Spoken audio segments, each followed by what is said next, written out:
Are you saying na nung eleksyon, yung mga senior citizen natin hindi nabigyan ng kanilang social pension dahil election ban? Hindi po nakahingi ng exemption? Yung mga ibang, Mr. Chair, opo. Natuklasan ni Senador Erwin Tulfo na ilang buwang naantala ang pamamahagi ng 1,000 pisong social pension sa daan-daang senior citizens.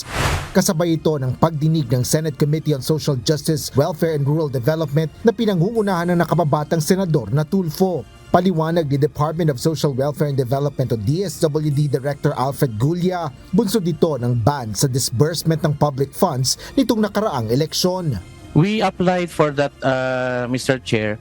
Pero po kasi, yung po kasi yung pera po natin for the SOCPEN, some of it are being transferred to the LGUs. And per Comelec po, ang sabi po nila, kailangan yung LGU mag-request for the exemption.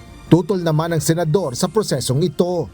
Why do we transfer the money to the LGU?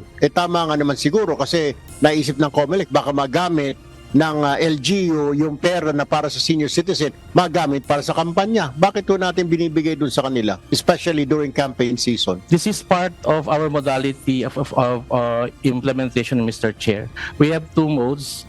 Either number one, we can disburse it by DSWD, or yung pangalawa po, we do the fund transfer dun sa LGUs. Suwestyon ng senador, bigyan ng mga automated teller machine o ATM card ang mga senior citizen para doon ipadala ang kanilang social pensions. Bukod sa social pension, nadismaya din si Senator Erwin Tulfo sa iba pang kakulangan sa benepisyo para sa mga senior citizen mula naman sa Philippine Health Insurance Corporation o PhilHealth.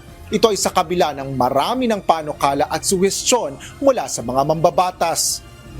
Tuloy-tuloy po ba yung pagbibigay ninyo ng mga antipara or prescription glasses, mga wheelchair, saklay, sa mga senior citizen ho natin, yung mga walking device, hearing devices? Meron po ba? Ongoing pa rin ho ba yan? Kasi parang wala na ako naririnig. Sir, sa antipara po and some hearing devices right now, hindi pa siya covered ni PhilHealth. Doon po sa mobility, doon po sa mga wheelchair, recently included lang po sa benefits ni PhilHealth, sir. Paliwanag pa ng PhilHealth, batay rin sa konsultasyon nito sa Department of Health o DOH, nauna nilang naipatupad ang requirements ng salamin para sa mga bata. Bunsod nito, ipinatatawag ng komite ang chairman ng PhilHealth upang pagpaliwanagin sa anyay napapakong mga pangako ng naturang health insurer. Asher Kadapan Jr., UNTV News and Rescue. Diyos ang aming sandigan, serbisyo publiko ang aming pinahalagahan.